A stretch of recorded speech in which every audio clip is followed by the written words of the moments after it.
함께 영광의 박수 올려드리겠습니다. 할렐루야. 아멘. 부흥 강사를 모시려고 했는데 저보다 나은 강사가 없습니다. 우리 생명의 길 복민교회에 저보다 나은 강사, 딱 맞는 강사는 없습니다. 그래서 못 모셨고 나중에 우리 수련회 갈 때 그때 한번 강사님 모셔서 한번 쭉 또 시리즈로 뭐 3번, 4번, 5번 이렇게 설교를 그렇게 듣는 시간을 갖도록 하면 좋겠고요. 오늘은 제가 하나님의 말씀을 잠시 나누고 우리 뜨겁게 기도하는 시간 갖도록 하겠습니다. 하나님께서 제게 좀 이렇게 소망을 주시고 꿈을 주셨는데 어제 금요 기도에 그 설교 내용 들으신 분 있습니까? 없죠? 그 우리 교회는 안 듣는데 왜 이렇게 조회수가 나오는지 누가 듣는 거야 도대체? 네, 하나님께서 이번에 파레시아 가서 내년도 목회를 계획하고 기도하는 주간에 하나님께서 이렇게 자꾸 꿈을 주시고 희망을 주시는 거예요. 어떤 꿈을 주시냐면 외형적인 성장이 아니라 내적 부흥을 꿈꾸며, 내적 부흥은 외적 부흥을 자연스럽게, 양적 부흥을 자연스럽게 끌고 온다라는 말씀을 주셨어요. 그러면서 하나님께서 신구약을 통틀어서 하나님의 사람들, 하나님의 백성들의 이 성장 가도를 이렇게 보여주시는 거예요. 그러면서 제일 처음에 주셨던 말씀은 이겁니다. 소돔과 고모라 성을 멸망하려고 했을 때 아브라함이 간구했던, 하나님, 그 성에 의인 50명이 있으면, 45명이 있으면, 40명이 있으면, 30명이 있으면, 20명이 있으면, 10명이 있으면이란 중보기도를 하잖아요. 하나님, 우리 교회가 이 나라와 민족을 하나님께서 심판하실 때 의인 10명을 보고 심판하지 않으실 텐데 그 의인 10명이 있는 교회 되게 해주십시오. 이 기도가 나오는 거예요. 여러분 딱 10명이면 됩니다. 10명. 10명. 10명으로 헌신하고 싶은 사람 손 들어보세요. 10명이 안 되네. 10명이 안 돼. 헌신하라고 해도 10명이 안 돼. 아무튼 10명 달라고 했어요. 하나님, 10명 달라고 하는 게 아니죠. 하나님이 세우실 줄 믿습니다. 하나님 10명의 성도를 세워주십시오. 그런 교회 되게 해주십시오. 하나님, 이 나라 이 민족을 살리시는데 사람들을 찾을 때 생명의 길 복민교회를 봐주십시오 라는 기도가 나왔어요. 그리고 예수님의 12제자처럼 예수님을 닮고 따르고 부족하지만 예수님 옷자락을 붙들고 부족하지만 예수님 찾아오셨을 때 돌이킬 수 있는 12명의 성도들을 세워주십시오. 기도가 나오는 거예요. 여러분, 우리가 12명의 성도들이 준비되는 교회가 되었으면 좋겠습니다. 이래나 저래나 엎어지나 뒤집어지나 성격이 뭐나나 어쩌나 어찌됐든 예수 그리스도 옆에 붙어있는, 그래서 예수님의 말씀이 나중에는 생각나서 그 길을 걸어갈 수 있는 12명의 하나님의 사람들이 준비되기를 원합니다. 하나님, 은혜를 베풀어 주시옵소서. 그리고 또 기도하는 거예요. 하나님께서 명령하실 때, 기도하라 명령하실 때, 내가 예비된 성령님을 너희에게 보내줄 텐데 너희들이 정말 내 말을 믿고 기도하라 했을 때, 일주일이면 일주일, 12일이면 12일, 21일이면 21일, 40일이면 40일, 아니면 하나님께서 언제 주실지 몰라 기약은 없지만 그래도 그 자리에 무릎 꿇고 하나님의 약속의 말씀을 믿고 엎드려 기도할 수 있는 120명의 기도자를 세워 주시옵소서라고 그렇게 하나님께 기도를 했습니다. 그리고 하나님께서 사명을 주실 때, 야, 내가 지금 이 일을 하고 싶은데 이 일에 동참했으면 좋겠다. 내가 지금 영과 악한 영과 싸워야 되는데, 내가 나의 사역을 감당해야 되는데, 나의 복음 증거를 감당해야 되는데, 나의 나라를 세워가야 되는데, 아브라함이 그 북방 연합군에 대항하여서 318명의 거룩한 용사들을, 집에서 키운 그 거룩한 군인을 이끌고 나갔던 것처럼 생명을 걸고 나갈 318명의 거룩한 사역자를 세워 주시옵소서. 하나님께 간절히 기도가 되는 거예요. 하나님, 그렇게 우리가 성령 충만하여 하나님의 마음을 알고 뜻을 알아 하나님의 영으로 충만해졌을 때, 그렇게 우리가 복음을 증거할 때 3,000명, 5,000명이나 되는 영혼들이 주님 품 안으로 돌아오게 하여 주시옵소서. 그런 사명을 감당하는 교회 되기를 원합니다. 하나님, 은혜를 베풀어 주십시오. 첫 출발이 의인 10명, 나에게 부르짖을 수 있고 내 마음으로 간구할 수 있는 의인 10명에서 시작되어지는 이 거룩한 움직임이 우리 교회 안에 충만하게 일어나기를 주님의 이름으로 축복합니다. 하나님, 제가 의인 10명 안에 들어갈 수 있었으면 좋겠습니다. 제게 은혜를 베풀어 주십시오. 하나님이 이 나라 민족을 구원할 때 누구의 기도를 내가 듣고 있나 봤더니 생명의 길 복음교회 10명의 성도들의 기도를 내가 듣고 이 은혜를 베풀어 놓으라고, 나중에 얼굴과 얼굴을 대면하여 보고 하나님의 음성을 귓전에 듣게 될 때, 그때 하나님 제가 확인받게 하여 주시옵소서.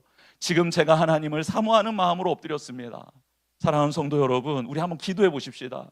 하나님 의인 10명이 세워지는 교회, 하나님 예수 그리스도를 이래나 저래나 좌충우돌이지만 끝까지 주님의 발을 붙잡고 주님의 옷자락을 붙잡고 나갈 수 있는 12명의 그리스도의 제자들이 세워지는 교회, 일이 됐든 어찌 됐든 하나님이 말씀 주시고 기도하라 명령하실 때 엎드려서 하나님이 응답하실 때까지 부르짖을 수 있는 120명의 성도들처럼 엎드릴 수 있는 하나님의 사람, 하나님이 사역을 펼쳐나갈 때 이건 생명 걸어야 하는데, 이건 다 내놓아야 하는데 싸울 대상이 아닌 연합군을 향하여 나아갈 수 있는 용기 있는 318명의 거룩한 사명자들이 일어서게 하여 주시옵소서. 하나님, 정말 그런 교회 되기를 원합니다. 그래서 하나님의 은혜가 사랑이 충만하고 하나님의 역사와 영광이 가득하고, 그래서 사랑이 넘쳐 많은 이들이 주님 품에 모여서 함께 기뻐하며 즐거워하며 하나님이 주시는 꿈을 꿀 수 있는 교회 되기를 원합니다. 사랑하는 성도 여러분, 함께 기도하셨으면 좋겠습니다. 그 기도할 때 하나님이 그 자리에 우리를 세우시고 인도해 주실 줄 믿습니다. 우리 요한복음 한번 보겠습니다. 요한복음 15장 4절에서 5절입니다. 우리 두 절 같이 한번 읽어보겠습니다. 여기 앞에 스크린 있죠? 시작. 내 안에 거하라, 나도 너희 안에 거하리라. 가지가 포도나무에 붙어있지 아니하면 스스로 열매를 맺을 수 없음 같이 너희도 내 안에 있지 아니하면 그러하리라. 나는 포도나무요 너희는 가지라. 그가 내 안에 내가 그 안에 거하면 사람이 열매를 많이 맺나니 나를 떠나서는 너희가 아무것도 할 수 없으리라. 아멘. 우리 요한복음 10장 10절 말씀 한 번 더 읽어보겠습니다. 시작. 도둑이 오는 것은 도둑질하고 죽이고 멸망시키려는 것뿐이요 내가 온 것은 양으로 생명을 얻게 하고 더 풍성히 얻게 하려는 것이라. 아멘. 한번 따라해 보겠습니다. 예수님 안에 거하라. 풍성한 삶이 온다. 할렐루야. 내 안에 거하라, 나도 너희 안에 거하리라. 나를 떠나서는 너희가 아무것도 할 수 없다. 예수님 말씀해 주셨습니다. 내가 온 것은 양으로 생명을 얻게 하고 더 풍성히 얻게 하려 하심이라. 더 풍성한 삶을 주시기 위해 오셨다라는 거예요. 영적 부흥이 있고 내적 부흥이 있고 우리의 상황적인 회복과 부흥이 있기를 주님의 이름으로 축복합니다. 감사의 날, 우리가 진짜 감사해야 될 이유가 도대체 뭘까라고 생각해 봤습니다. 성경에서는 어떨 때 이스라엘 백성들이, 믿음의 사람들이 감사했을까라고 봤더니 하나님께서, 예수님께서 무엇을 주셔서, 즉 우리가 무엇을 소유해서 풍성해서 감사했던 것이 아니라, 성경은 그 풍성함, 감사에 대한 그 풍성함이 넘쳤던 그 사건들마다 이렇게 기록하고 있습니다. 누구 안에 있느냐에서 찾는다라는 거예요. 감사의 조건, 풍성함의 조건이 무엇을 가졌느냐가 아니라 누구 안에 있느냐라고 성경은 말씀하고 있더라는 거예요. 할렐루야. 여러분, 예수님 안에 거하는 게 복입니다. 여러분, 아브라함이 많은 물질을 가지고 애굽에서 돌아왔습니다. 이 많은 물질 때문에 조카랑 싸웠어요. 그래서 조카는 떠납니다. 너무 마음 아프죠. 식구들이 한 명이라도 더 있어야 이 이방 나라에서 존재할 수 있는데 롯이 떠나버린 거예요. 가족들과 다 함께 떠나버린 겁니다. 조카가. 이때 많은 재물을 붙잡으면서 이거 잃으면 안 되는데 어떻게 하지? 울타리를 지어야 되나? 이러지 않습니다. 아브라함이 그때 이 모든 것 하나님이 주셨는데, 하나님, 이것은 있다가도 없고 없다가도 있는 이 물질들입니다. 여기에 소망 두지 않겠습니다 하고 하나님과 교제의 땅으로 올라갑니다. 하나님 안에 거하는 땅으로 올라갑니다. 그 땅 이름이 헤브론입니다. 헤브론의 이름의 뜻은 하나님과 교제하다라는 뜻이에요. 아브라함, 믿음의 조상이 무엇을 선택하냐면 감사의 고백을, 풍성함의 고백을 소유의 넉넉함으로 두지 않고 하나님과 교제하는 그분의 안으로 들어감으로 둠으로써 그는 믿음의 조상이 될 수 있었던 거예요. 할렐루야. 이 시간 우리는 하나님이 우리에게 물질의 복을 주실 줄 믿어요. 저는 믿어요. 여러분 거부가 되십시오. 여러분 거부가 되세요. 거부가 되세요. 뭘 이것도 집어 넣어줘야 하는데 이것도? 부흥 강사들이 막 왔다 갔다 하면서 하는 거 알죠? 이렇게 막 왔다 갔다 하면서. 여러분, 거부의 복은 이삭에게 하나님이 주셨던 복입니다. 아시죠? 하나님이 이삭에게 거부가 되게 하셨어요. 어떻게 거부가 되게 하셨냐면, 가뭄이 들었던 땅에서 양치던 이삭이 곡식을 심습니다. 비전공 분야예요.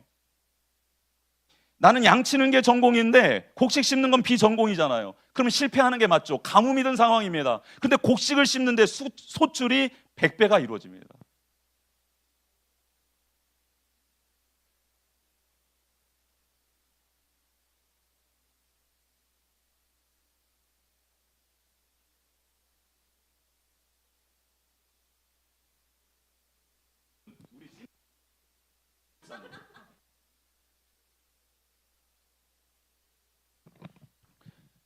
여러분, 그 전이 중요해요.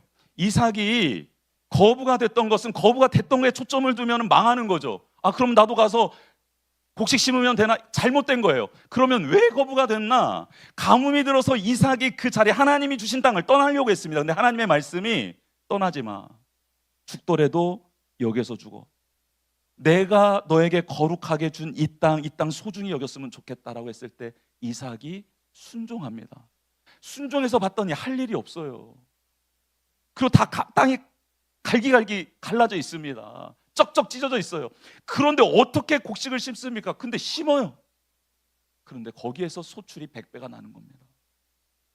여러분, 소유의 넉넉함, 내가 가면 무엇인가 얻어질 것 같아서 오늘 박상진 교수님이, 목사님이 말씀해 주셨던 것처럼 빈들에 있는데 마을에 계속 마음을 두고 있을 때 하나님께서, 아니 마을이 아니라 나를 바라보라고, 내 안에 거하라고, 내 안에 거하는 게 복이라고, 그게 풍성해지는 길이라고 말씀하십니다. 여러분, 왜 우리가 못 사는 줄 알아요?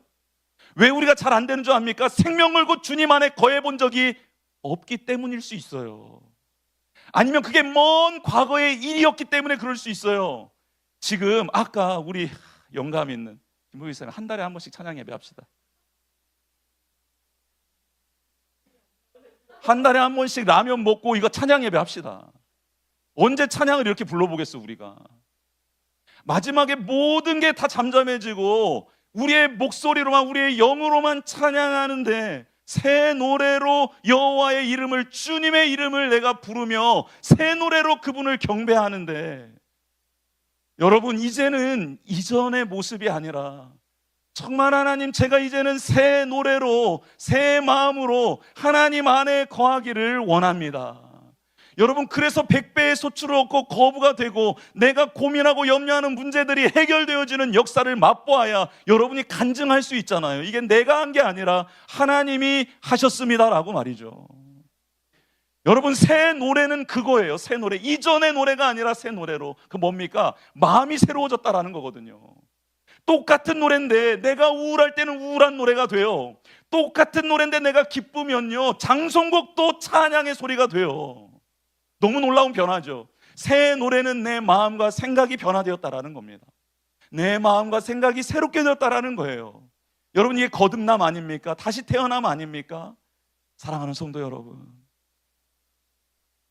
이전에 하나님을, 예수님을 믿고 나아갔던 게 아니라 정말 새 마음과 영으로 하나님께 나아가는 은혜가 있기를 원합니다. 이 시간 하나님이 주실 은사들을 기대하세요. 은혜를 기대. 여러분, 은사는 잘못된 게 아니잖아요. 여러분, 입을 벌려 한번 구해보셨으면 좋겠어요.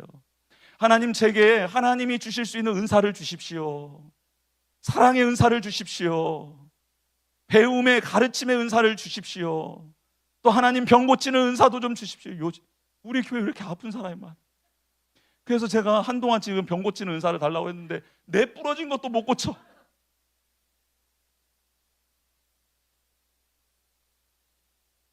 그래도 구해보자는 거예요.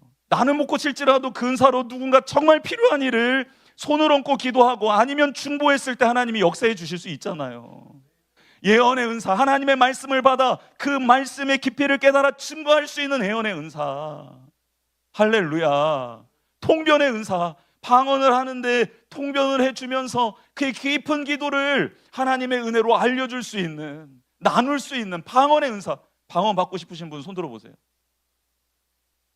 없어요? 다 받았어. 없는 사람 손 들어. 뭐 약간 순복음 빌란다 이러면서 막 방언 받아라 막 이렇게 하는 거 아니에요? 그런 건 아니고 필요하면 주시겠지만 구하면 좋잖아요. 구하면. 예수님 안에 거하는 거란 뭘까? 단순히 방문하는 거 아니에요. 주일에 왔다 가는 거 아니에요. 머무르는 거예요. 거하는 거는 머무는 거. 여러분, 풍성한 삶은 뭐 뚝딱뚝딱 도깨비 방망이처럼 일어나는 게 아니에요. 하나님과 예수님과 깊이 연결되어 있어야 돼요. 관계가 연결되어 있어야 풍성해지는 거예요. 하나님의 풍성함이, 주님의 풍성함이 우리에게 임하게 되는 거죠. 그래서 양으로 생명을 얻게 하고 더 풍성해 얻게 하려 하심이라는 이 예수님 곁에 머물러야, 그분과 관계를 맺어야 그분의 풍성함이 내게 올 수 있는 거예요. 일주일에 한 번, 그것도 제대로 드리지도 않는 예배, 밥 먹을 때는 밥 먹고, 이게 아니라 내 일상생활 속에서 거하는, 하나님과 교제하는 은혜가 있기를 주님의 이름으로 축복합니다. 이 모든 일은 성령의 충만함으로만 가능해요. 성령님이 임재하셔야 돼요. 하나님의 영이 우리 안에 거하시는데 그게 충만, 즉 그분의 영향력이 커져야 된다는 거예요. 성령님이 감동 주실 때 그 감동 따라 갈 수 있어야 되는 것이죠. 성령님이 말씀하실 그 말씀에 엎드리고 순종할 수 있어야 된다는 거예요. 성령님이 멈추라 했을 때는 멈출 수 있는, 즉 성령 충만은 내 안에 계시는 성령님이 나의 삶의 영역에 커지는 거예요. 영향력이 커지는 것을 충만이라고 해요. 성령님이 충만해져야지만이 우리는 하나님과 풍성한 교제를 나눌 수 있고 그 풍성함을 힘입을 수 있다는 거죠. 오늘 추수감사절에 결단해야 될 것은 그래서 단 한 가지입니다.